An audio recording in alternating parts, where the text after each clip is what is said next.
It's right into Can we start it without it? Let's go ahead and start. Okay. He's gonna hit the button any second. Who's chairing it? You're the chair. Oh, I am? You're the honcho. Okay, it's on. All right, well, so we are starting with our executive committee meeting, and there's no one from the public here for comment that I see.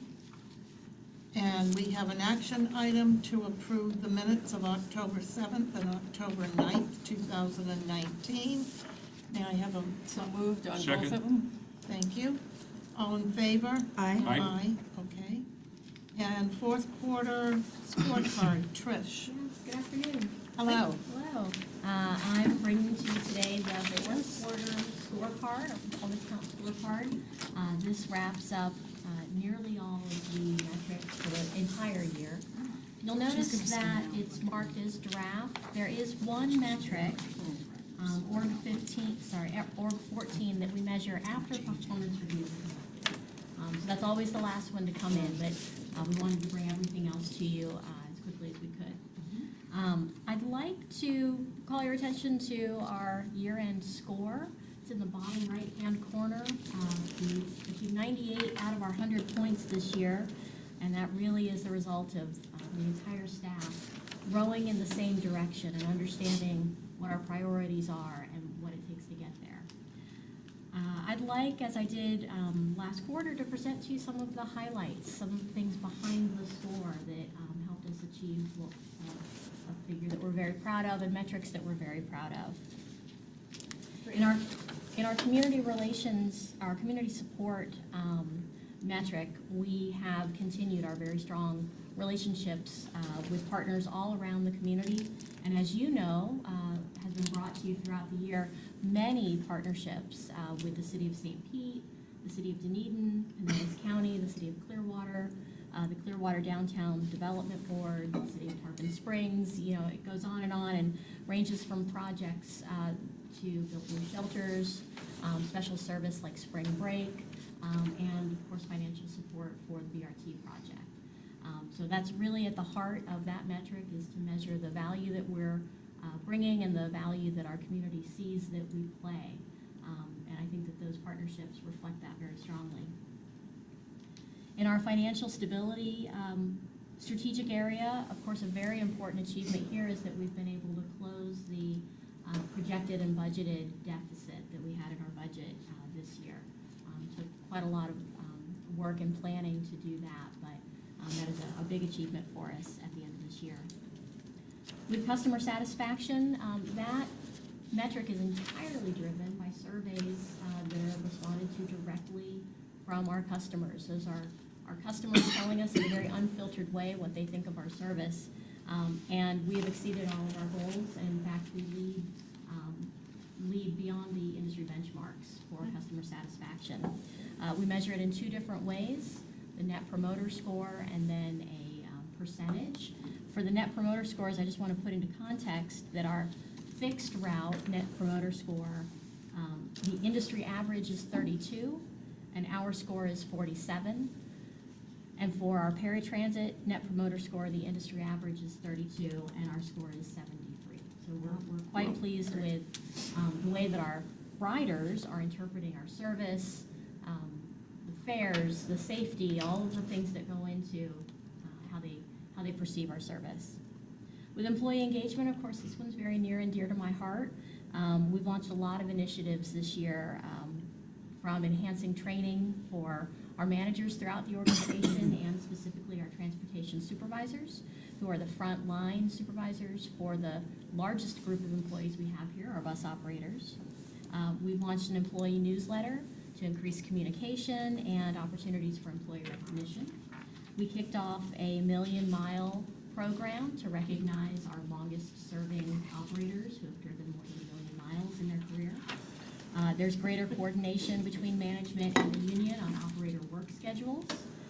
And we negotiated an excellent contract, it seems like a million years ago now, but it was at the beginning of our fiscal year, that had competitive wages for all of our bargaining unit positions, and it provides incentives for our maintenance employees to receive industry certifications, which they are doing, and really raising the education and quality of the knowledge in the department. So all of those initiatives and more did lead to a significantly increased employee engagement survey result for us.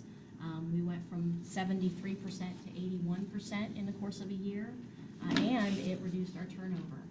So the whole point of employee engagement is not just that the environment, that we want to work in, where people feel good about coming to work, but it really has bottom line impacts on real metrics.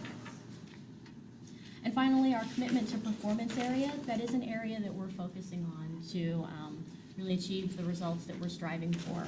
I will point out and highlight that our goal was to improve in 4 benchmarking areas, and we did improve year-over-year improvement in 3, including diesel fuel effectiveness, seat utilization, and significantly our on-time performance, which improved by 5 percentage points. So that's quite an accomplishment from our Transportation and Operations Department. Still striving to meet the goal that we've set for ourselves, but quite a lot of work went into improving that performance over the year. So we continue to use the scorecard as an effective and a strategic tool that, again, keeps us all pointing in the same direction and keeps us reaching for the performance that we want to achieve.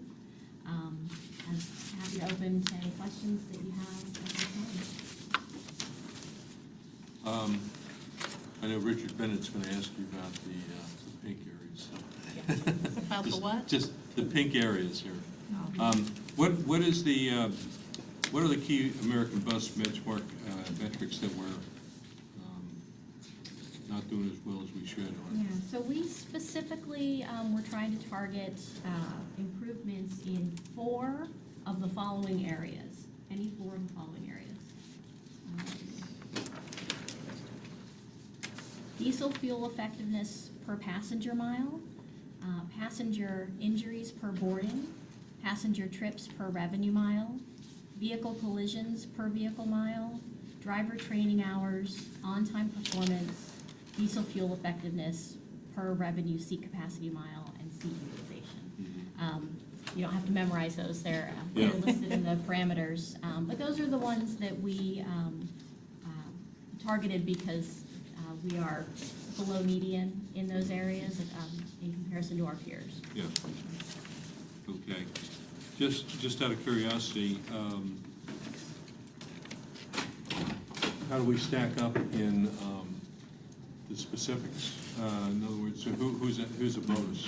Oh, I'd be happy to get that information Yeah. for you, yeah. So this whole metric, I'm very proud of it. 'Cause Yeah. I kind of came up with it.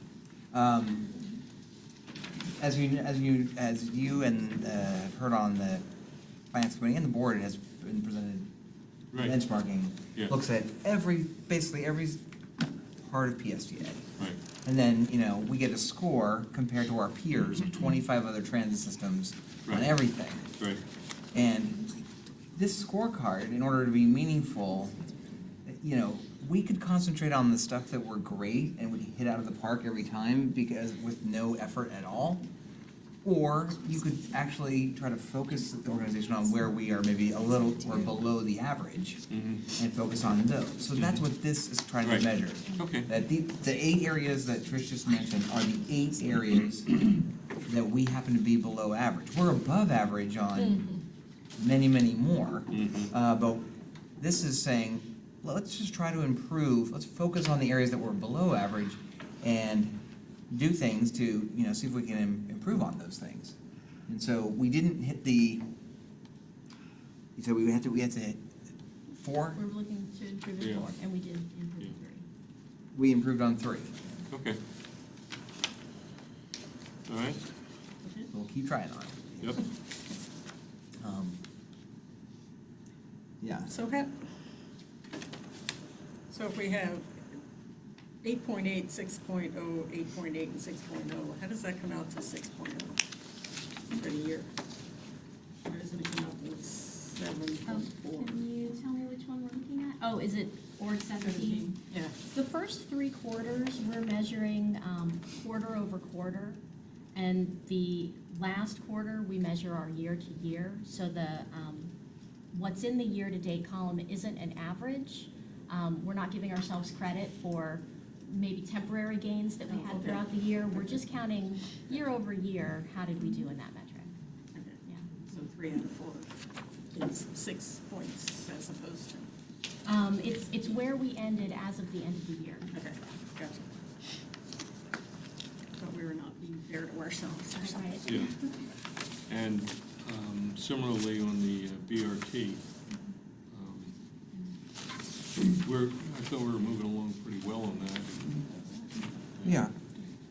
Yeah, these were fairly aggressive.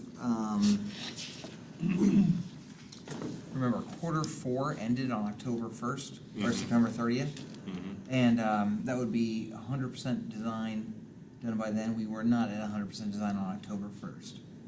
We're at 90% today. Mhm. Right, I would check. 90% today. I wish I Which was in is the technically air. not Do 100%. we have all the outstanding elements done that the FTA asked us about when we were there a couple months ago? We do. We do have all the elements on the checklist that we had back when we visited with them in September. So is it time for me to make a accomplished. phone call to Jane? We are working on that, perhaps, yes. Yeah. I'm not gonna be here all next week. So if I need to call her. Huh? Where are you going? Back. No, I think we're making really good progress on it, and we've had already some strategic discussions with Harry and Steve in Washington DC about, the timing of phone calls. And they are looking into, they're talking to some people right now, and they have not responded to me. I gotta follow up with them. To get some intel on where Jane and the rest of her staff are with making announcements. So I'll be here till Tuesday. Okay, So if Monday or Tuesday morning. okay. maybe not here. Well, I'll find out from Harry what he's heard, and then let you know. That's a key thing. But, reminder then, so this is the organizational scorecard, that looks at the high-level metrics. Then this, is a really elaborate system where it then drills down to each department has their own scorecard, separate from, that builds up to these organization-wide metrics. And then every departmental scorecard then is a collaboration of all of the individual employees' performance scorecards for their own performance. And so it's like a little nested kind of thing. This is the scorecard that the PSTA board conducts my performance evaluation based on for the whole organization's performance. And then the directors of the different departments have a portion of their evaluations based on the corporate, this scorecard, and then also their departmental scorecard. So we have the great excitement that Trish is leading us all on, that we're so excited about to do our annual performance evaluations of all our employees right now, Really? using this. Okay. It's the best time of the year. I love it. That's not true. That's not true. Yeah, so this is a good result. I'm grateful that staff is working on all this stuff. December board agenda? Are we ready for that? Okay. So of course, we don't have Thank you, Trish. Thank you. we don't have a board meeting in November. Thanks, Trish. It's not the, there's no meeting in November, it's on December 11th. And you have a copy of the draft agenda, at least as it stands today. Mhm. I don't think we're gonna have a presentation by the Just asked me for today's committee. Professor Sabia, I think her name is. Is that her? That was really good. morning you did not, Susan. I was trying to channel you, what I heard you say this morning. She's gonna be presenting at the planning committee. She's gonna present at the planning committee and not at the board. But we are gonna recognize the bus operators that have, So you just, we just take, our longest-serving drivers who have driven 1 million miles. we just change How Um, many do we have? but that doesn't matter. Do you know how many? Seven, approximately seven. 7, Wow. Wow, that's incredible. yes. And what length of time? Some of them around 30 years. How Yeah. how do we calculate that? I mean, they're all on different routes all the time? I mean, how do we? Yeah, it's, based Careful on our metric? years of service, the hours, number of hours that they work, probably the speed limits calculated somewhere. It's, Okay. It might be an estimate. I'm not just gonna sure. say, I was just gonna say, we're shooting from the hip a little bit here. no, it's totally It's a fine. cool thing to recognize. Yeah. Let's not get in the weeds. Right.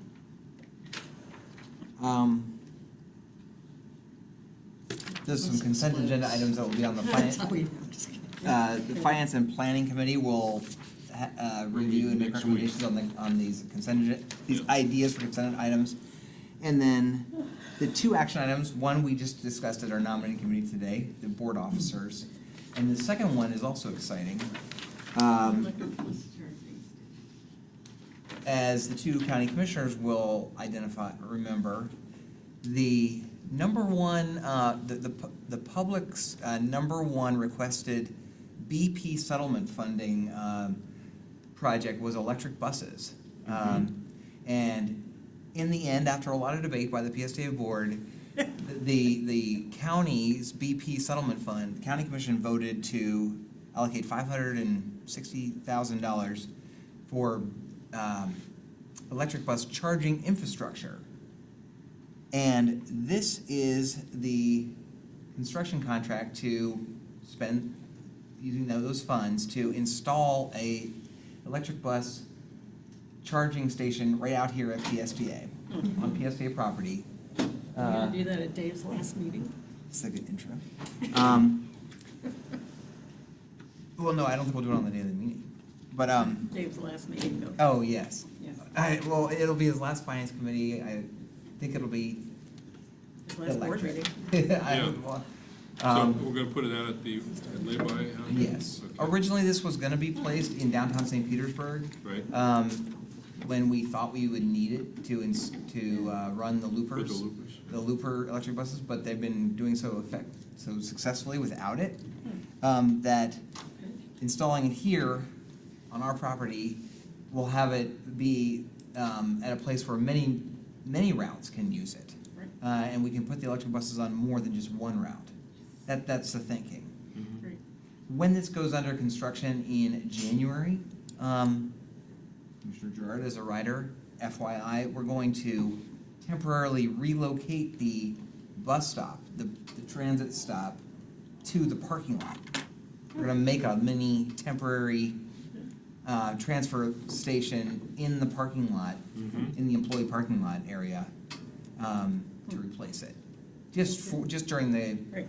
and the construction is basically digging a big hole and sticking this in the ground, and it's like a manhole cover. And then the electric bus pulls over, and it doesn't even touch, but it just charges, And it can't hurt anybody that walks over it. supposedly not. Mhm. I mean, on opening day, I'm not gonna put my hand in there, but supposedly not. Our finance committee, I'm sure, will ask a lot of questions Right. that Henry's gonna answer. Right, right. Yeah. Okay, so we'll have all the questions for you. Great. So submit any questions you have. Nobody can get hurt by walking over it. That's Yeah. my question. Yeah. Yeah, so, a We'll- good, We'll complete the circuit. I think that's a simple answer. a good December board meeting. Yes. Okay. That's great. That it? Speaking of which, we talked about the longest-serving PSA employees, 30 years, millions of miles. We have one of our newest employees who just joined us, Miss Stephanie Rank, who's day 4, Day 4.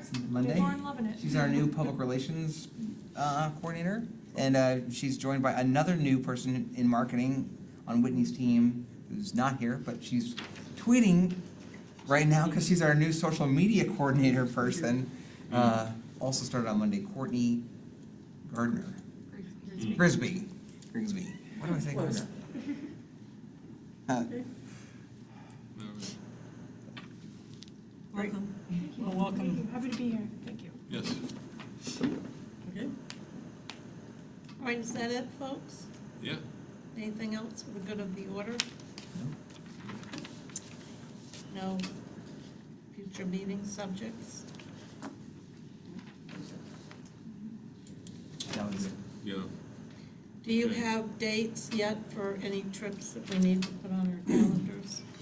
Well, we have a trip we have a trip planned to Tallahassee in early December that board members Saraki and Driscoll are joining me on. At a committee week that the legislature's having. I don't think we're going to, we've not currently planned to go when the county is going in early January to Tallahassee, but that's subject to change. And then we're really trying to strategize best on our next trip to Washington DC, related to when we find out that FTA is poised to announce the next round of grant allocations for the BRT. As you know, the federal government might shut down on November 21st, next Friday. The House has already done a continuing resolution, I think. So we definitely need our check before then. Yeah. No, it's not gonna happen before then, but there's some things going on in Washington that are distracting from the importance Oh, yeah? of I agree. infrastructure investment. Yeah, So- we haven't heard anything. Oh, that. Stay tuned on DC. Yeah. Okay. All right.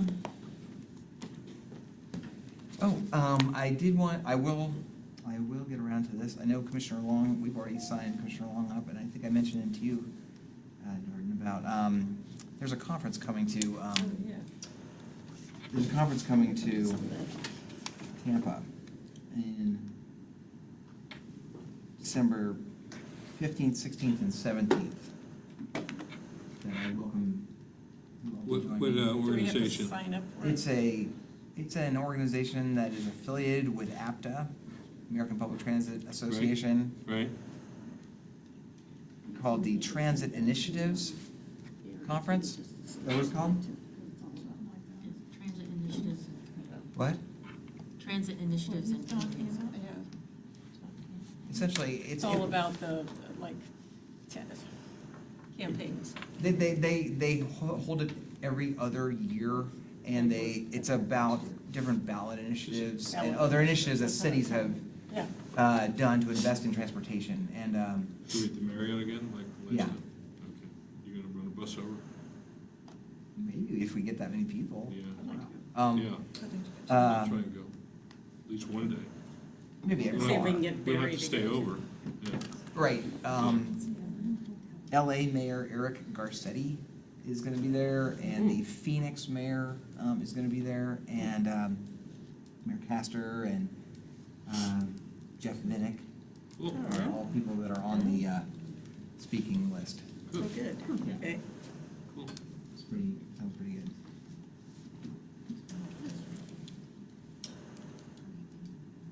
But that'll be after our board meeting, that'll be after our board meeting in December, Okay. the week after our board meeting. That'll be interesting. And if you're interested, on December Oh, are 3rd, we we're gonna doing a have Feeding someone- Tampa I'm Bay. sorry, did you say someone from Houston would be there as well? Didn't they just have a successful initiative pass?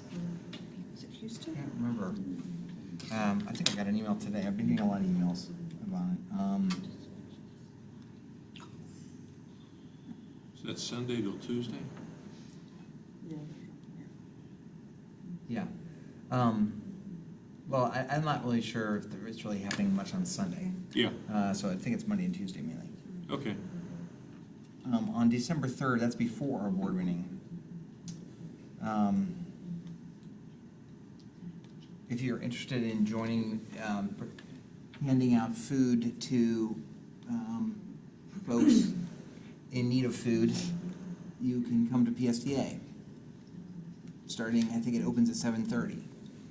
But you can come anytime between 7:30 and when the food runs out. Which I think last time was like around 9:30 or so. The word gets out, huh?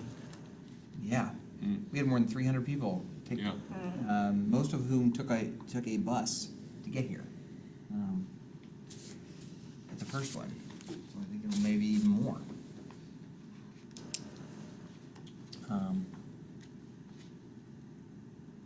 But I'll send you guys Okay. an email on all those things. Yeah, okay.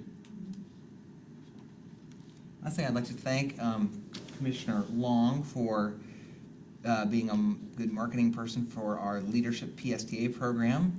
I've been getting emails from the mayor of Dunedin, who talked to you about it and is now wanting to do something to copy it for Dunedin, for her city.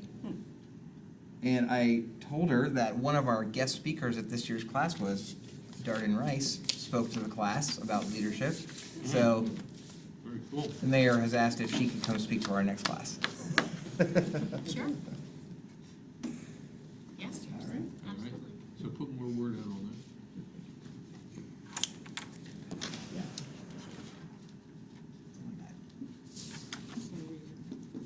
Are we done? Done. We're done. Okay, we're done. All right. Thank you. All right. Well, let me know if you hear anything about my planner. Well, we got the bus number. Oh. Yeah, they did it last year. 7